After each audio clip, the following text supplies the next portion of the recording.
Oh, so we'll just call this part two. And I know that part one is you probably barely getting the idea at all. The point is that I am like I don't know what is going on, but it's been going on for a long time. So I wanted to talk a little bit about my parents, and you know, at the time I'm just like I don't know what was going on, but since at least 2008, maybe a little bit earlier, while I was in college or right after I graduated, my parents have apparently had a secret campaign out on me or something. And what I do know is there'd be times where I would go to visit with them. My mother lives in Hawaii. My father lives here, but at times they've been together here in California, and um, and in Hawaii. There's some stuff that went down when I went to go visit. But uh, this is with extended family and neighbors, people that I've known for a while. Most of them I know very like sporadically, but I know them for a long period of time. And then the extended family, I know them pretty well, of course. And they just pulling schemes where I'm like, what is going on? But I was still sober at the time. Hadn't relapsed yet, and I'm just following kind of the principles and whatever everybody else's problem is their problem. I don't have a problem being part of a group with these people, especially my family, even though they seem to be lying through their teeth or doing some other stuff. That's not important to me.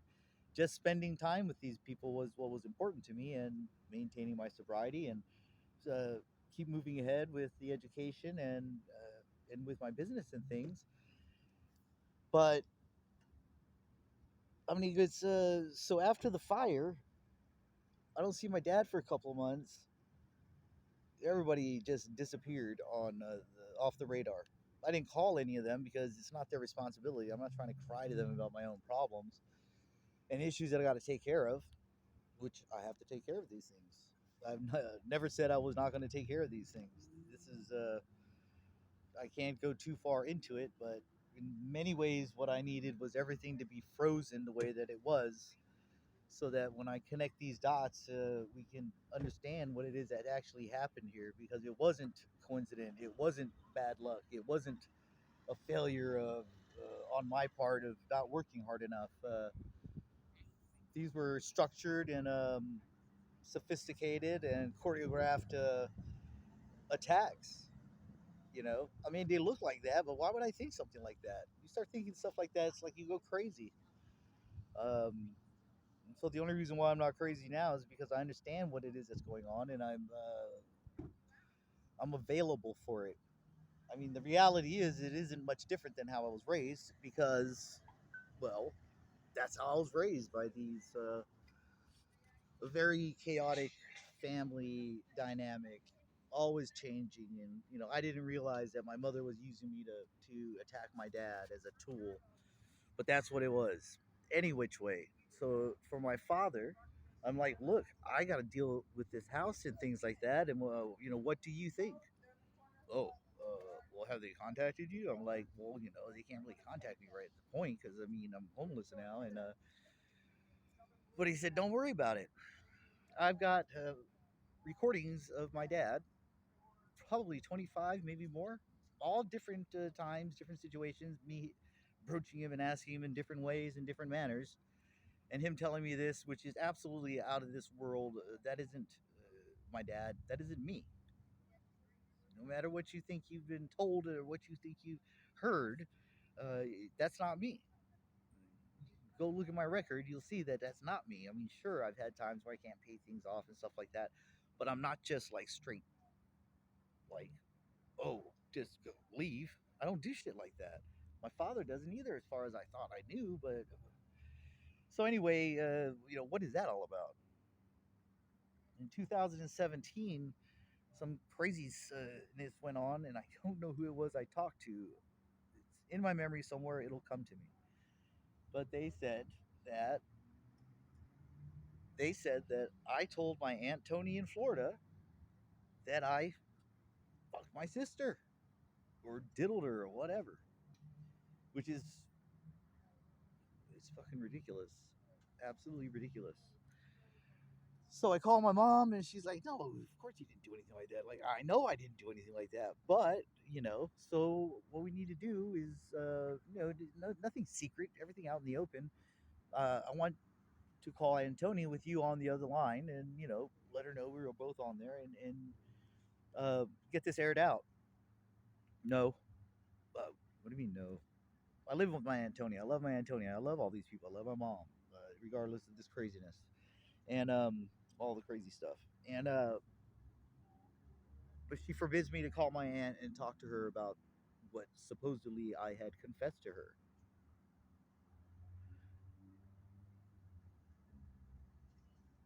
You know, I would have. It's just hard to think that my family, but at the same time, you know, my dad has commandeered my my sobriety group, basically my AA people out there in Monterey, and I thought he was just grateful for me getting sobriety through there, but he was doing things, setting things up apparently, and so I'm off to school. I'm making changes, and I'm definitely growing, and growing enough to start to realize that I may not be able to spend much time around these folks because they are, well, they were doing all these things, well, and that's one thing, but I wasn't trying to judge them on that because, like I said, I mean, my sobriety was important, and part of being sober is, life is hard, and sometimes it's shitty, and sometimes it's all kinds of stuff. You just can't walk away. You can't just, So, and it's my family. If I can't love them and stay sober, well, but being around them was starting to become a question for me of, how much time should I spend around these people? When I was younger, I did get away and went to Florida, went to Alabama, and then I decided to come back. And I guess it was about 12 years I was kind of away. We'd visit and things like that. We'd seen each other, but I was like, oh, I think I want to be back around the family. And Jesus, it just doesn't work out. It doesn't work out. These people are, I love them, but it's not a family dynamic. It's a very strange dynamic. I mean, I'm starting to think somehow or another, well, I think that my dad was jealous of the relationship between me and my mom, and I'm not sure if that drove him to do anything. And I don't have amnesia as far as I know, but I'm starting to wonder if something was really going on between me and my mom somehow. I thought I was her best friend, is what I thought, and which is still an unhealthy situation in many ways. But so we're just gonna leave that at part two, and there's so much to talk about and not to share, but to lay down the groundwork. But I can't, I can't really burst anybody's bubble just yet because I really need to do that through through the system. But currently, going through the system is they're just going to kill me for something I don't fucking know. I'm not perfect. I've made some mistakes, but I ain't made any kind of mistakes that uh, deserve this kind of stuff. I do have that domestic violence situation, and the way that I dealt with that for the first couple of years after it, I was kind of influenced by Kathy Williams and others to just, you know, kind of still be an asshole to Epiphany.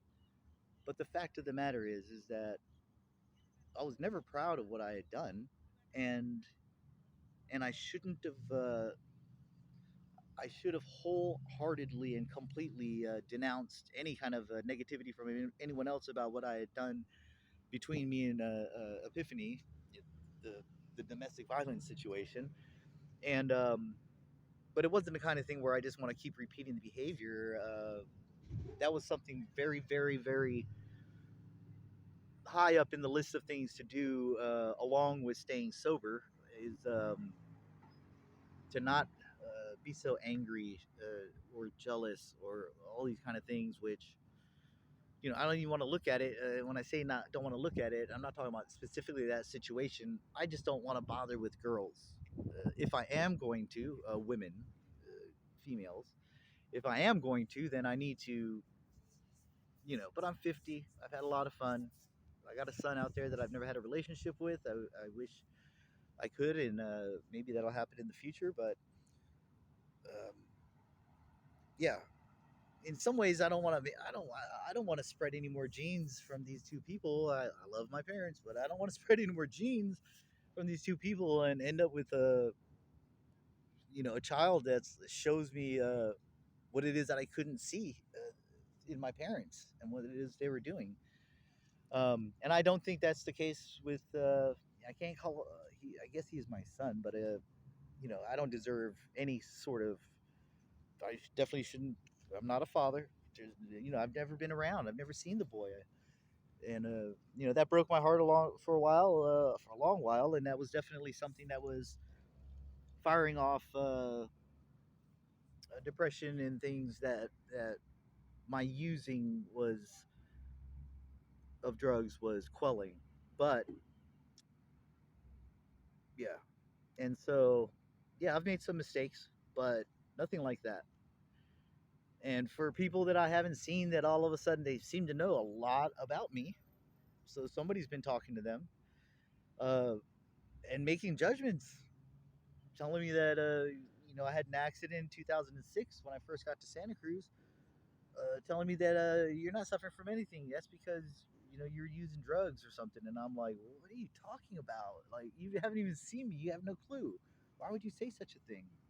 We hadn't seen each other in years. This person, who supposedly he claimed that he is now working in the rehab business. So I did not know. What I do know is that it became very obvious and apparent that there was a lot of talk going on about me from people who hadn't seen me. So what are they fucking talking about if they haven't seen me? They can't talk about the improvements I've made because how would they see any of those? And if we haven't talked in a decade and a half or whatever it was, a long time, where are they getting this information from?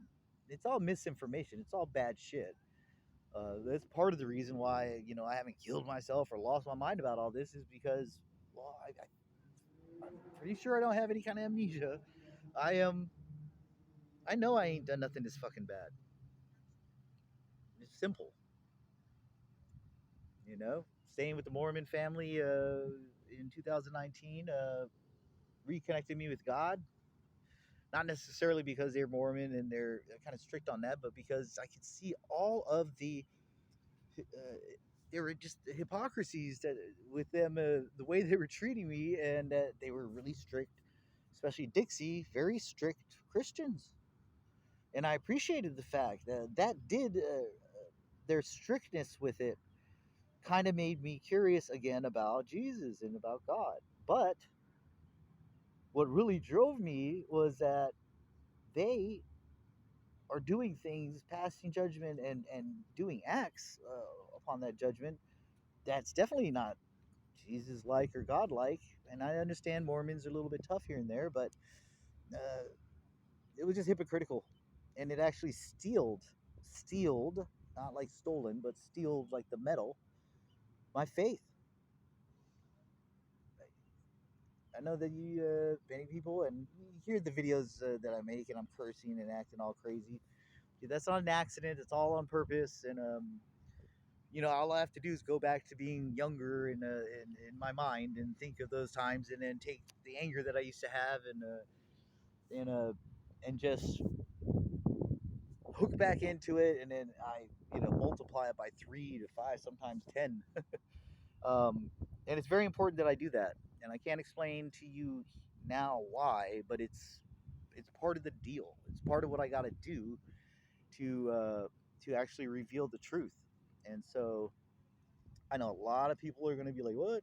The same thing with this thing about me and Atreyu fighting and then me yelling at Atreyu or whatever. Those are acts for the people that are watching and the people that are videoing, not random people. I feel bad about the collateral damage, but those people don't seem to know that I'm just randomly moving through a place.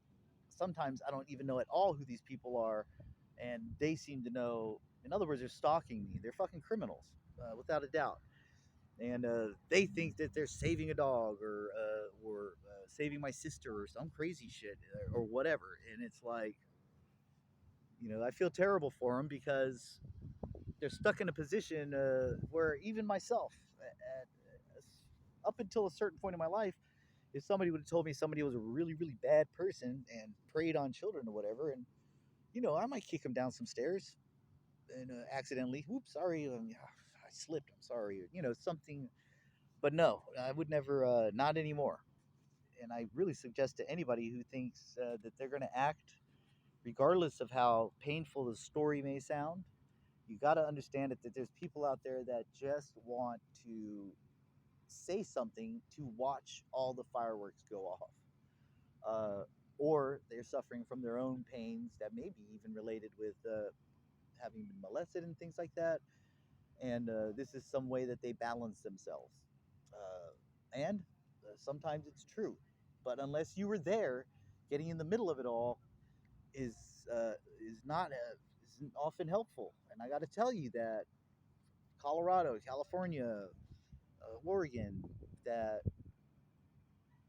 the program that I am experiencing and witnessing hurts more people